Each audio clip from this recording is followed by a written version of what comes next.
Not too far forward. MC with him. Hatch is open. The first one to start and activate. Fieldy being dropped down. Nades into the corners.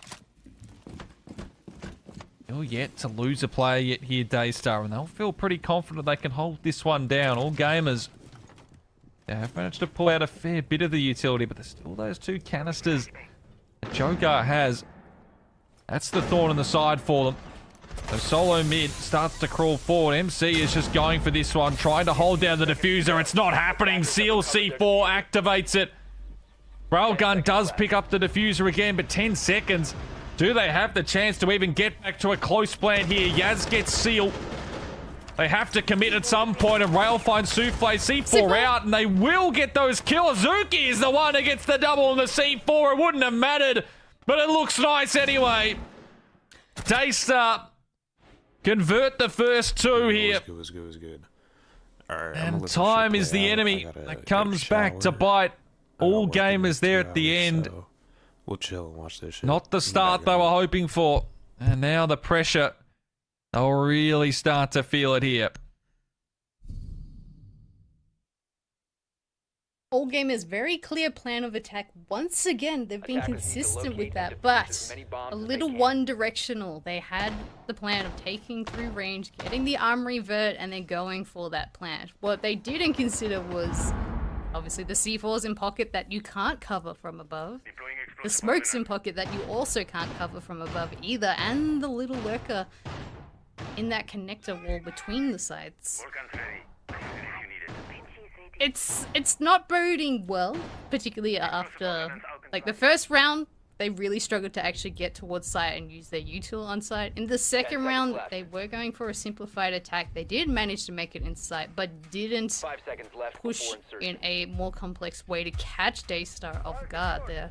But we are now on the tertiary side. This is where vertical is very, very powerful, particularly the above vertical. You can cover all of site from above, so it's almost essential for all gamers to take a site above, or at least cause a lot of chaos in the main floor to get a plant down. Which, looking at their lineup, they have the Ying, they have the Dokebi, they also have the Blackbeard on board, so they do have that potential to get extremely aggressive extremely quickly.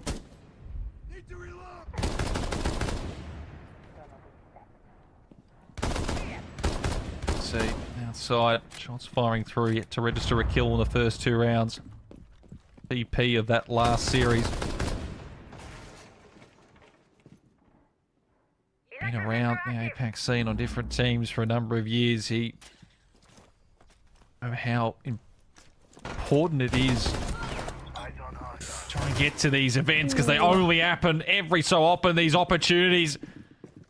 But he once again has to watch from the sidelines for this round as Souffle delivers a fantastic kill. And all gamers, pressure may be getting to them. The thoughts of maybe, was this the right pick for the map? We discussed that coming in. Both teams have not really touched it. So far it is Daystar finding what they need to. Moonlight the spray, it almost connects, but almost isn't good enough. And then PCAM just deletes him. And now there's real problems for all gamers in a 5v3. Still 3 roamers upstairs, not budging. We do see the shots fired. Pekin does take damage, but nothing progressed as of yet. And all gamers down to 2 members with the Zuki C4 from below. And now the last 2 members left outside. One on the roof, one stuck outside display. They have not even managed to get in the building, these 2 players, unfortunately. And, I mean, left in a 5v2 situation, they're going to have to move fast, otherwise it's going to slip away. I mean, 45 seconds. You basically just say this round's done. Yes, Yaz and Railgun, there's a chance, there's opportunities. But Daystar, they don't need to really take these fights, and they can just play off the crosshairs with each other. I think that's setting in for all gamers as well. 30 seconds. A lot of this now you can just sort of take an extended time out in a sense. I mean, Yaz isn't even moving right now. So this is your timeout. That's not even a timeout. The prod team 10 seconds. right on top of it for this exciting action to conclude this third round here. Jazz falls. Well, not much they can do except, well, give a nice couple of headshots. But right now, Daystar, they're in the box seat. They are potentially 4 rounds away from securing their spot at the 6 Invitational. You'd have to say they deserve it, considering the run they've had. And now all gamers actually take their actual timeout. Here we go. The mental game coming into play with the text chat. But obviously losing 3 attacks in a row on your map pick, the last chance that you have to make it to a 3rd map and then SI. All game is feeling the pressure, which even all 3 of those rounds, they were not actively close to getting into sight without losing members, without not having the util to actually clear things. So if I'm talking in all gamers timeouts, you have to think not to get early picked, how you're going to get the picks, hunt down these players, and then make it to the site rather than getting picked off early.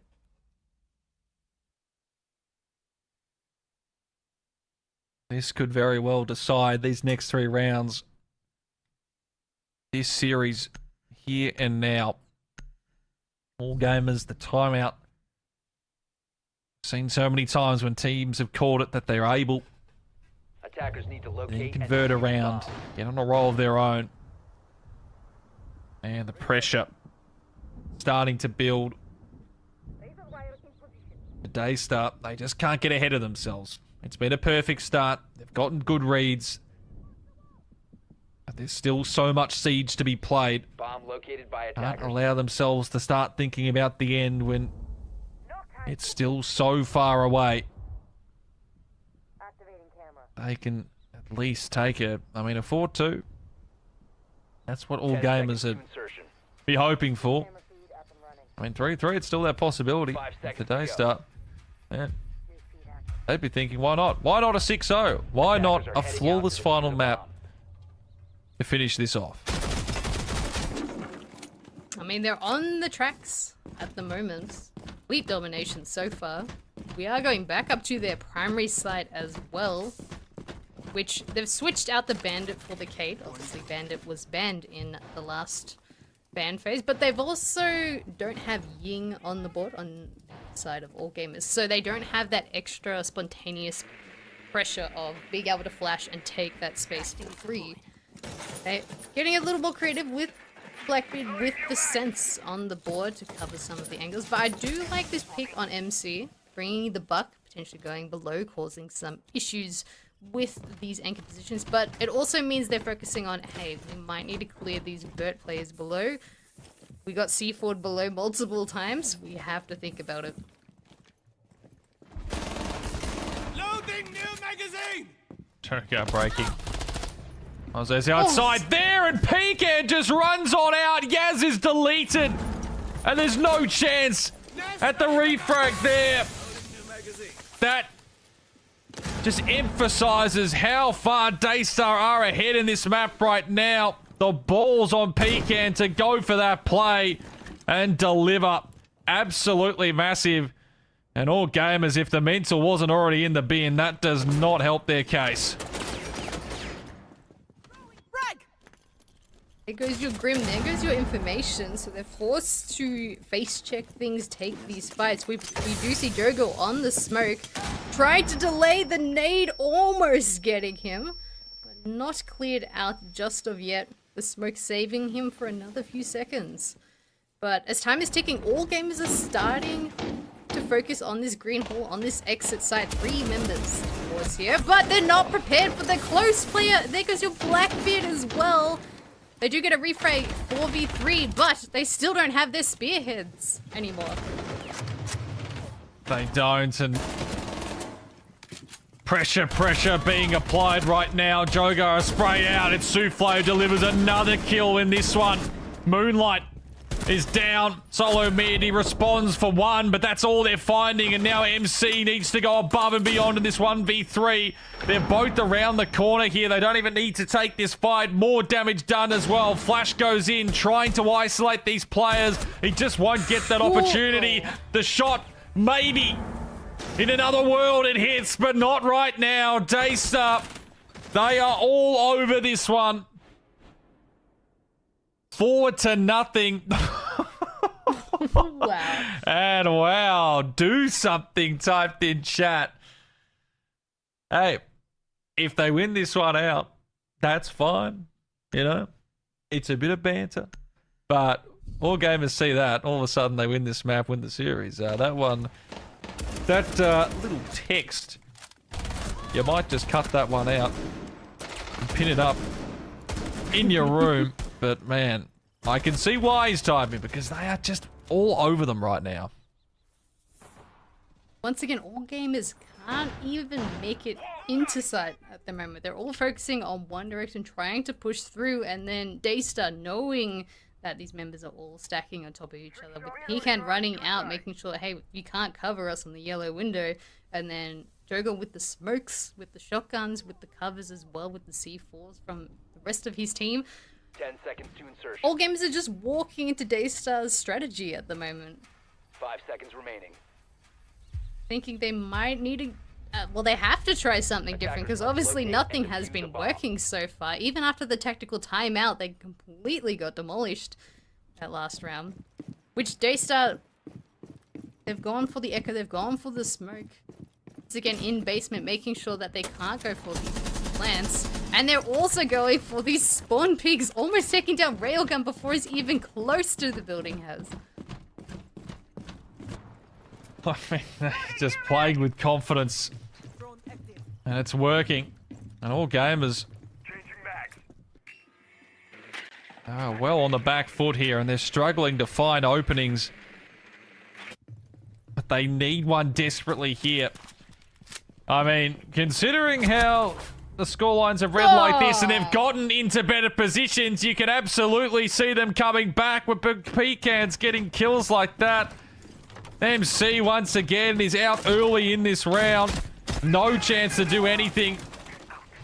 Mizuki spotting the one close there. Dashes away. But they're in their heads, they're in their minds, they're all over them. Daystar playing with confidence, and all gamers, they are realizing their SI dreams are slipping away from them, and they just can't seem to do anything about it.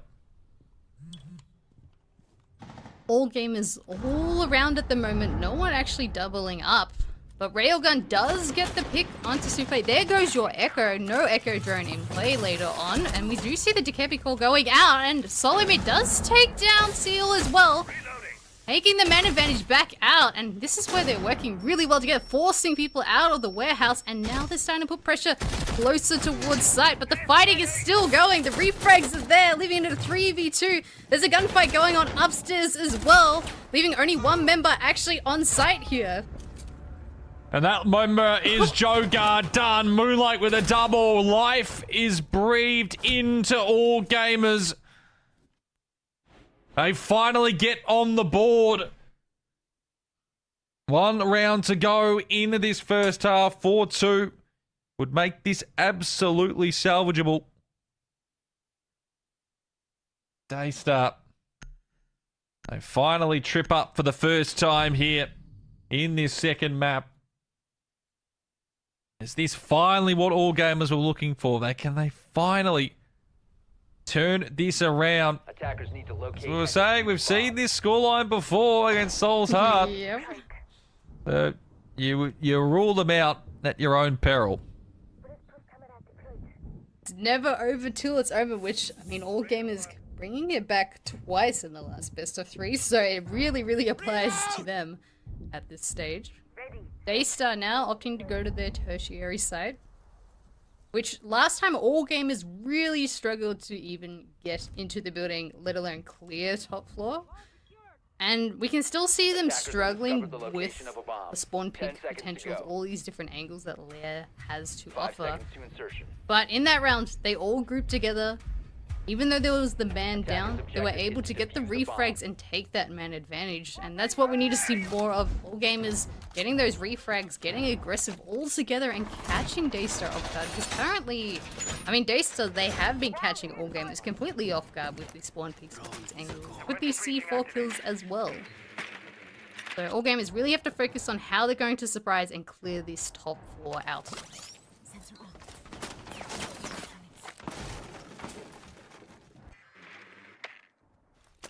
Drones out. Getting that information. Follow mid. There's one taken out, but gets that read. Information being passed over. Enemy device located. Now gun. Forward with that shield there. Yaz. The breaks coming through. They desperately need this second round. Trying to make sure they do everything in their power to get it. In that walk forward, Daystar haven't quite reacted yet. Joker, the aggressor, hasn't really found the kills, but it's more the pressure he's been putting on. He's been getting the damage, 4 assists.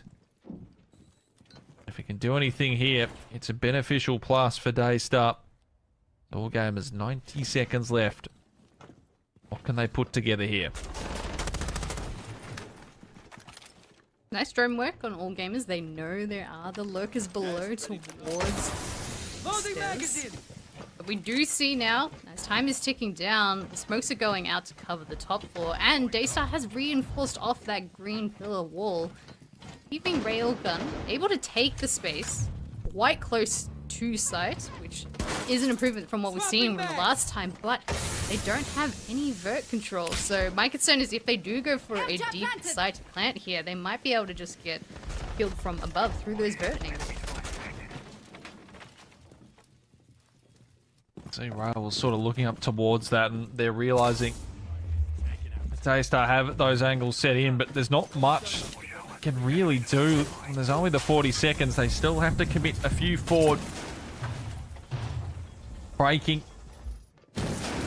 And try get this player in a position they can hope has an angle. Azuki. There's a one waiting downstairs here. There's 3 players around him. Position, I think, should be at least somewhat known now. That one shot only going out. He sees the head, but he can't connect the kill. He'll be dropped. Still alive. The nade finishes him off. MC, they need to push in forward to this one. Diffuser needs to be planted. 5 seconds. And if this doesn't go through, this one's done. Rail is taking damage. He might just get it. He does. He does. Sacrifice is there, but he gets it. So now it's essentially the 3v3, and Yaz has taken down Jogor. So Souffle and Seal have to start making their way forward, and Moonlight's got Souffle, and now it's all on Seal. Has had a pretty decent first half, but this would be magical. It's a 1v4, essentially a 1v3. Now just the 2 here, and time is working against him. Tries to go challenge upstairs, but he realizes now that's just not the case. 1 down, 1 on vert, and Moonlight hits the shot. All gamers get the last 2 rounds of the first half. They stay alive here. The opportunity is there for them as we switch sides. Daystar need 3 rounds for their 7. All gamers 5. We are either seeing the end of the road for Daystar or for all gamers, or they are taking us to a 3rd and final map. Daystar just not able to take down the planter in time. They had the pings, they had the solar scanning exactly where the plant was going down. They also had a BP cam on the planter, knowing exactly where he's planting, and 3 members. We saw all 3 members of Daystar upstairs trying to shoot, but the shield was the play. Railgun on the fuse shield was the difference maker. Having the shield on his back while the plant covered him just for that extra half a second to get that plant down. I mean, all gamers will take that round very happily. 2-4 split, very, very doable, particularly on Lair compared to a 1-5 split here. But it was very dicey, and they tried to go for that execute in the last 15 seconds of the round. But we now get to see how Daystar are going to tackle the attack of Lair, and how all gamers are going to approach this defense half. We do see, again, delay from site denial. We have the Tachanka, we have the smoke, but we also have the mute for information denial, as well as the bandit to make sure they can't get through these walls. So very, very heavy anchor, heavy denial. But my concern is if they don't take the early fights, Daystar will be able to take a lot of space and then just focus on getting into the site. Attackers are moving to defuse a bomb. Keep your tongue straight. That's what you have to sort of balance. Whether you put, or how much aggression you put towards the roams. Do you want to just play further back? And I mean, we saw the observers, they zoomed into that chessboard, and what essentially this game becomes. Have to outthink your opponent, get your pieces in the right spots, and hope that you can then deliver. All gamers know how desperately important this first round of the second half is. Make it a one-round game. Daystar may also know how important it is to just kill that momentum that all gamers managed to gather before the end of the first half. 2 in a row. Zuki. Angles. Get himself there. Solo mid, you look towards players on both teams. The big one. MC for all gamers for Daystar. Jogor. They haven't found the kills that they know that they can get. One of those two gets going. Spell disaster for the other team. Which Jogor just running straight through the smoke with his handy-bearing 9 in pocket. I don't think all gamers are aware that he's actually in this corner, particularly with the smoke as Glaz. He might be able to get a couple of picks here, but the smoke canister does go out from solo mid, able to stop him from swinging at that time. They are aware there is a player in bathroom. Shots missed there, but Macy in the other time able to take down Souffle. Jogor finally gets the trade there, and Seal with another, opening up the round for Daystar, and they are slowly approaching site here. MC though, oh, that shotgun up close, he got damage but not the kill, and now he'll be punished. Jogor has the double. And delivering in a crucial round here. It's Railgun and Moonlight all that stand in the way of Daystar at a 5th. Deeper angles, shots out. Has to force himself forward. He's going to have heads presented towards him. He can't quite hit the spray, and now he knows he's been pushed from behind. He will only get the one, and now Railgun needs to go massive here. He does have the first, almost the hit on the second as well. One of these players being extremely low, and now the diffuser has to be held here from Azuki, but he's also in pressured situation here. The nades, the flames go out. They're a little too late, and now it's left in a 1v1. Forces him away from that side. Knows the angle is most likely going to be going there. Still has the one available as well. 30 seconds. This is for possibly all the marbles. The way it's sitting! And Azuki gets the shot! Daystar hold it together. And they will get to their 5th. Still 2 rounds away. But a massive one there. And Jogor... he's in the chat again, typing it out, getting in the heads of all gamers. And Daystar Spartan, they can almost taste it. So close, but they still have to finalize 2 rounds on the board. And I mean, that was way too close. Daystar had, I think it was a 5 or a 4 to 2 man advantage. They managed to take down Moonlight, leaving them in a, I think it's a 4v1, and then I don't know what their plan was. Obviously, the the fire from the Tachanka stopping the default plant, but them just running directly in front of him with his LMG out. I don't know, that was a bit of a questionable play, maybe feeling the momentum of how things are going, but I mean, they'll take the round once again. It's whatever ends up on the final board, not what happens or how close it was. Attackers are moving All to defuse gamers the would be bomb. kicking themselves of how that started to snowball.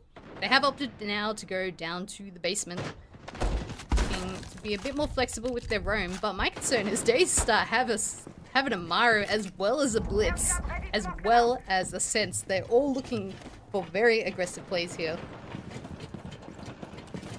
Should be enough ammo. Go ahead and down. One's already out looking at Zuki. Forward as well. They're playing with pace. Looking to see if they can catch any of these All Gamers defenders off guard early. Two flays in upstairs. Quick to act. And he might have himself a first here, but MC is ready. In fact, no, Azuki in the meantime though did find railgun.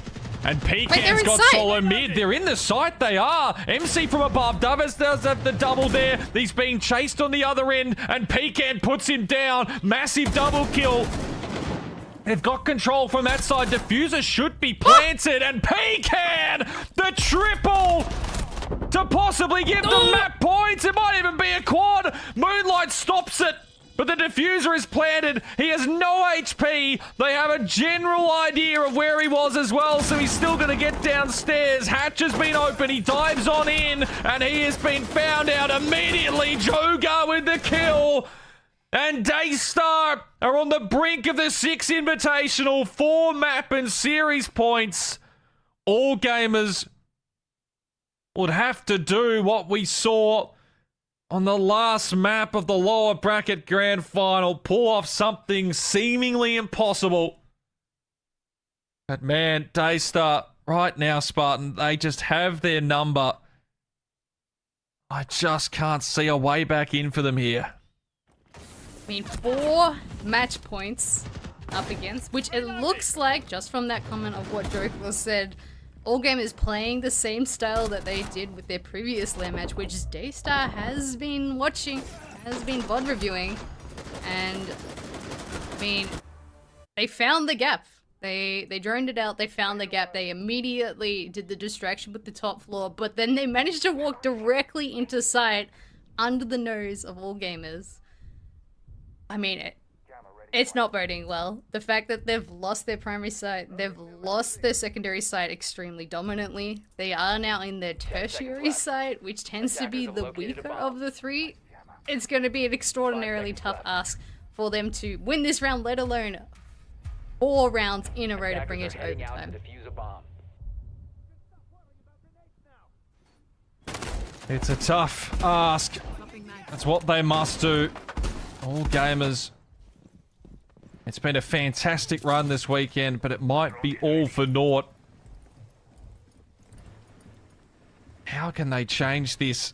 Daystar, remembering, we're down 6-3 on their own map pick, and since then have won 11 of the 13 rounds.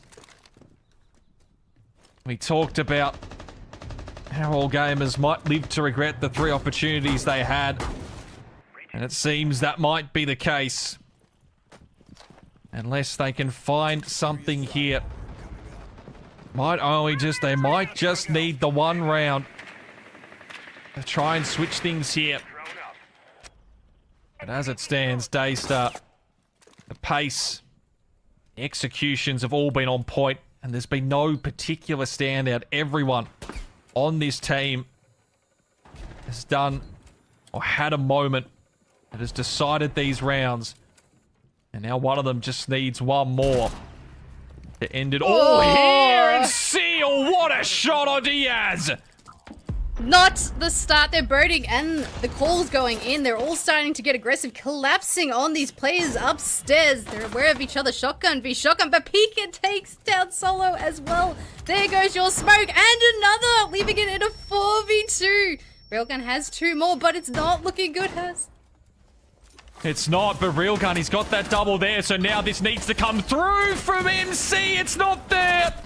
Railgun is left in a 1v2, and Daystar are heading to Paris. They are your 6 Invitational winners in the APAC Last Chance Qualifier, and you can see how much it means to some of these boys. For so long, they've played second fiddle to others around APEC, but they are heading international. What a fantastic map to close it on. Ruthless from start to finish. Absolute dominance on Lair, which was All Gamers' map pick, having complete control of their defense, making sure that nowhere was safe, getting spawn peaks after spawn peaks.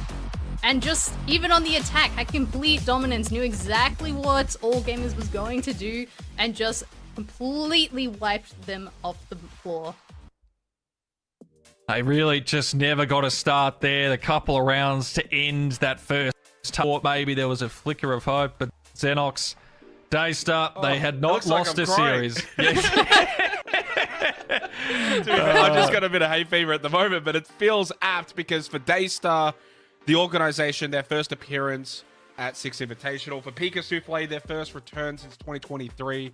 Yeah, it's a huge result for them, and it goes against the grain for All Gamers in that 3-mapper and getting towards the late portions of their series. They fall short, and in the end, it probably shouldn't be too much of a surprise. The experience and well and truly has deserved for them. Upper bracket, clean all the way through, didn't drop a series. To finish at 2-0, as great as All Gamers were in the run that they had, it's not their time just yet. Yeah, no, not quite there. I mean, look, it was absolutely fantastic, the run that they did have. You have to think, of course, to that series we saw before, maybe the mental, like, just how much they'd put in. It finally sort of all came through, and, you know, they'll think back to where they were in that first map. There was 6-3. They had all the momentum advantages. They were right there. And then the moment Daystar got that, the moment they got that map, you just felt it was going to be a tough ask, and they were just cleanly and comprehensively beaten in this final map here. Spartan, I've mentioned it a couple of times. You know, the Daystar organization. I've been able to speak to a couple of the guys who run the org, and they've been at international events before. They've always said how much they would love to be at an event where their team is playing. They'll get that dream to come to reality now. They've put time, money, and effort into the Southeast Asian region, into the APAC region. They get their reward, and it's duly deserved. Absolutely, they've put their time, effort in, and I mean, in that Lair game, it was an absolute masterclass, just showing their experience, showing their style. But it also, on the flip side, All Gamers, I mean, they're a new team, and the fact that they brought it all the way to the grand final with only a few months of experience, it really shows they have so much potential in the next years, if not even the next few months here.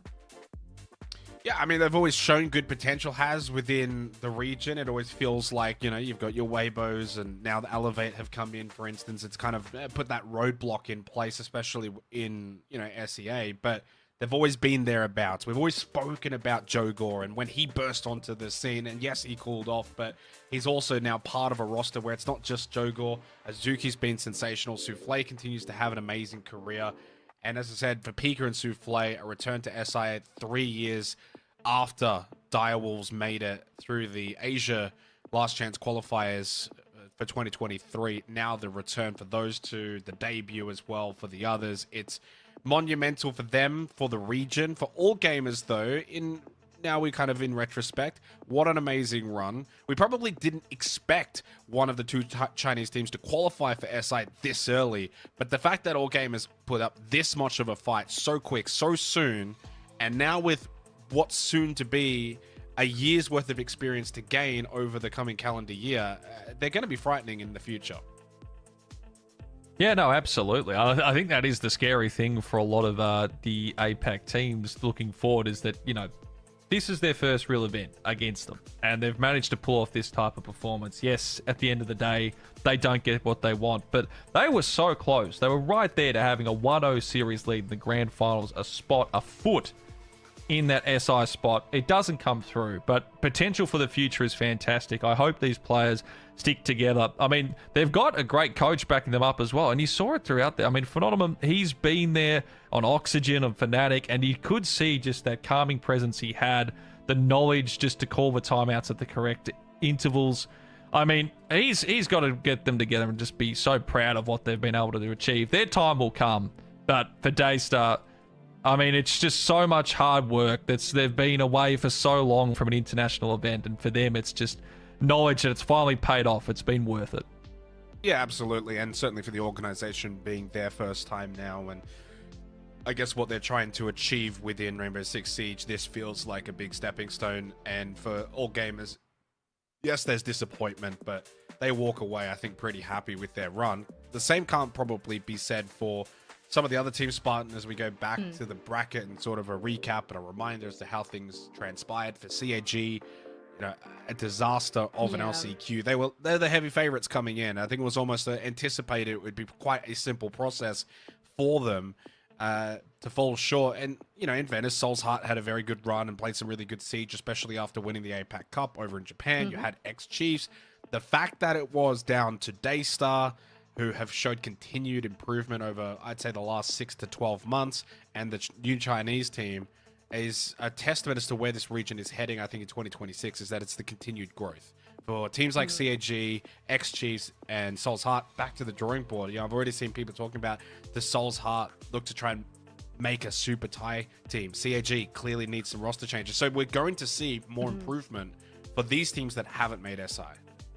Absolutely, and it does show that with the new teams coming up, and they are now overtaking these old rosters that have constantly been playing for years and years, it means the old rosters have to step up to this next level, to a level that they haven't reached over these years so far, and bring something out completely new to take away the game, because obviously it's not working anymore. The things that they have done for years, time and time again, are not at the standard that they need to be anymore.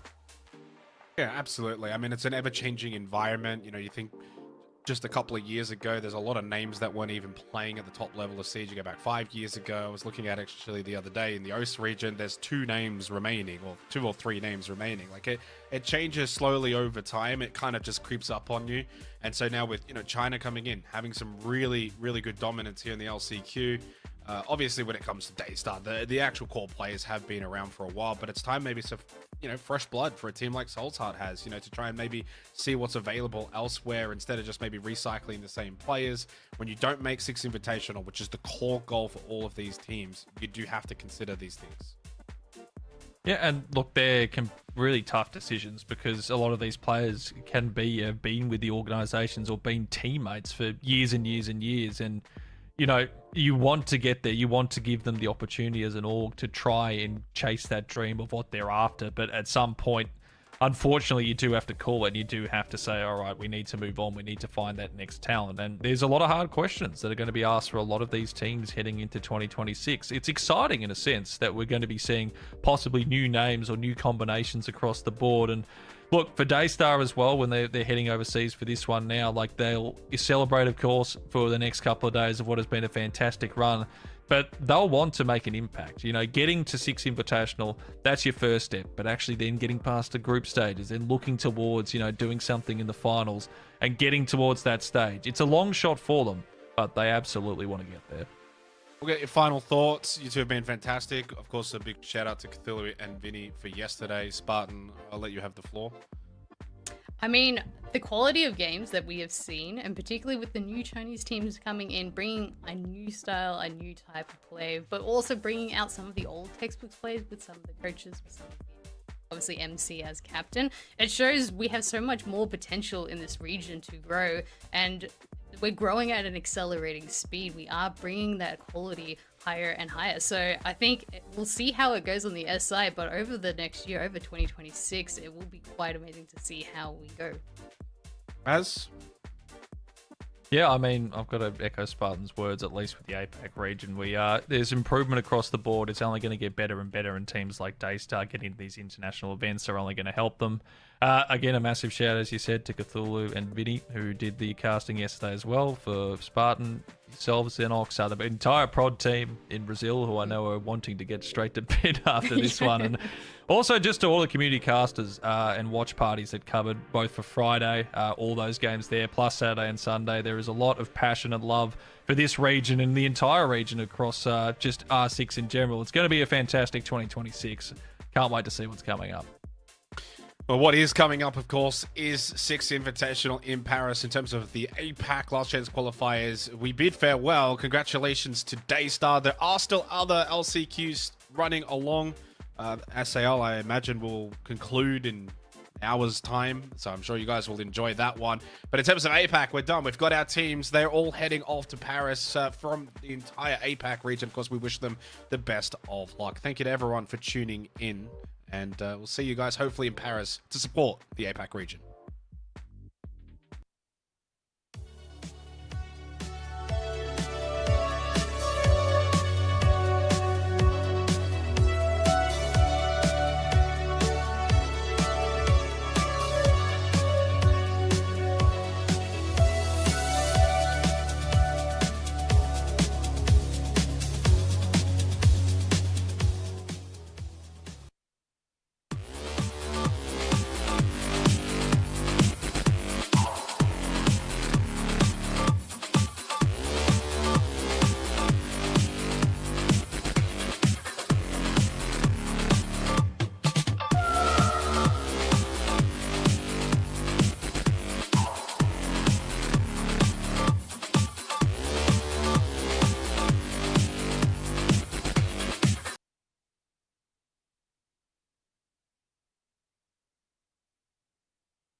It's about time I make Marvel Rivals the most hero pack shooter ever, but first some hot redheaders trying to blast my ass a few new holes. All right, you rejects. Get Tyrannosaurus! And that's why I have 3 movies, baby! Yeah! Now why'd I do this again? Oh, right. When we found out we were pregnant, of course, we were looking for any ways to slash bills, and Spectrum just had better deals. That money we saved with Spectrum just added to what we could repurpose for our daughter. Real customers, real savings. To see how much you can save, visit spectrum.com/save. The City of Solitude. A big, beautiful, safe imperial city with regal citizens, age-old masonry, and the #1 trumpet college in all of the land. But what's really going on underneath the surface of this imperial paradise? How is the local economy really doing? That is what we're going to find out today as we perform an extensive unemployment report for the City of Solitude. Now you might be asking yourself, how are we gonna determine what the unemployment rate is in this place? Well, we are gonna do the exact same thing that they do in real life. We're gonna perform a direct survey, and we're gonna talk to every single person in Solitude and figure out if they have a job, including this person. Hello, sir, how are you? You're looking mighty employed, right? Don't want to be prejudiced. Spare some gold for a veteran? So this guy is out here begging for money, trying to compliment me into giving him a gold piece, and it worked. And of course, I appreciate your service, but, sir, you know, my appreciation doesn't change the facts. You're unemployed. Let's see, who do we have here? And my working days are done. Well, he said it himself. His working days are over, so retirement, here we come. Let's see, we got a guard over here. We're going to count all the guards at the end as usual. Do you have a job, ma'am? You should come by our shop. Our shop? That's pretty definitive if I ever said so myself, which I am right now. Need something? I do. I need to know if you're employed. Need something? Yes? Need something? Okay. There's only one way to figure out if someone like this is employed, and that's by following them around until they do something that looks laborious. So I'm going to back away from her until she starts moving, and then I'll reconnect with you when I figure it out. Alright, so I followed this woman all the way into the, like, cleaning quarters of the local palace. And I will say she does look pretty servant-y in terms of her, like, in terms of her dress.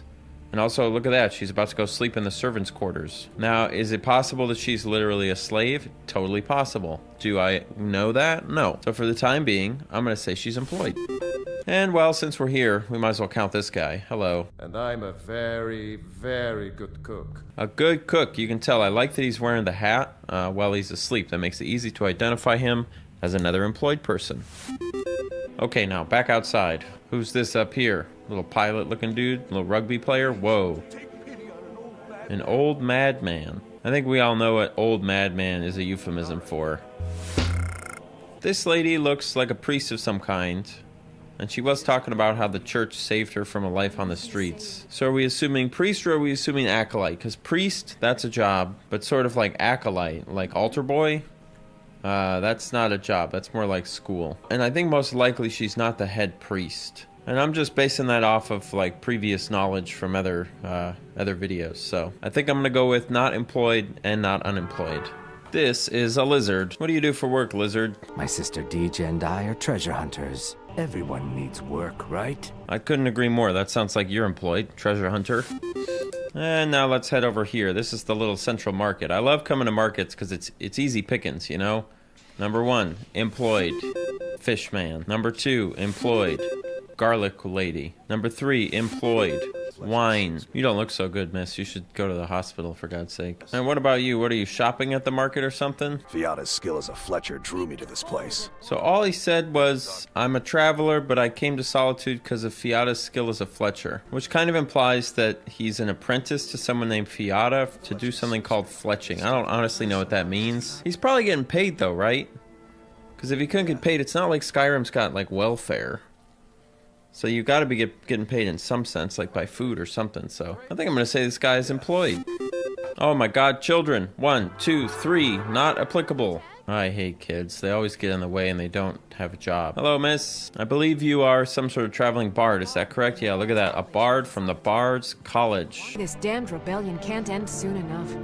I had to end my tour. I love that for you. You know, it's good to see that you can still make money in the arts even with streaming. Going back to school doesn't mean starting from scratch. At Purdue Global, the learning you have gained through experience you already have matters, which means your degree may be closer than you think. Whether it's years of managing a team or volunteering in your community, assessment of those skills can move you closer to your degree. Because Purdue Global is fully online, classes work with your schedule. So sure, getting a degree while being a mom might be challenging, but that doesn't mean it's unattainable. Start your comeback at purdueglobal.edu. Lay's classic potato chips, made with real potatoes since 1938. Who else is out here in Solitude? There's gotta be some more people around, right? Weirdly, there's not actually that many people sort of hanging out outside. It seems to be mostly people indoors, except I guess this guy. Hello. I wish only to graduate and enroll with the Legion. Doran wishes only to graduate. You seem proud to be a bard. He's a bard, but he's like a bard in training. All right, so he hasn't graduated yet, which means he doesn't have a job, so he's like enrolled. So he's not unemployed, but he's not employed. And what about this interrupter? Who are you?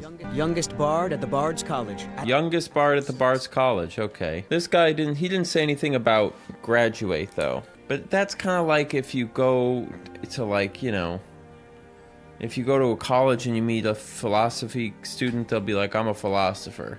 No, you're not. And this guy didn't mention anything about traveling around to all the courts like the other bard did, so I'm gonna go ahead and say he doesn't count. He's not unemployed, but he's just learning still. Yeah, I don't know if it's just me, but the streets in Solitude do feel weirdly empty.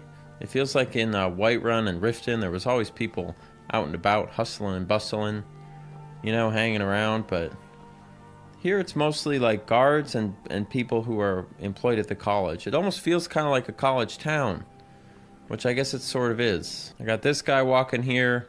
He looks incredibly buff. Yes. His bicep is gigantic. So he's probably an active mercenary, you'd imagine, right? He doesn't look retired, and that makes him employed.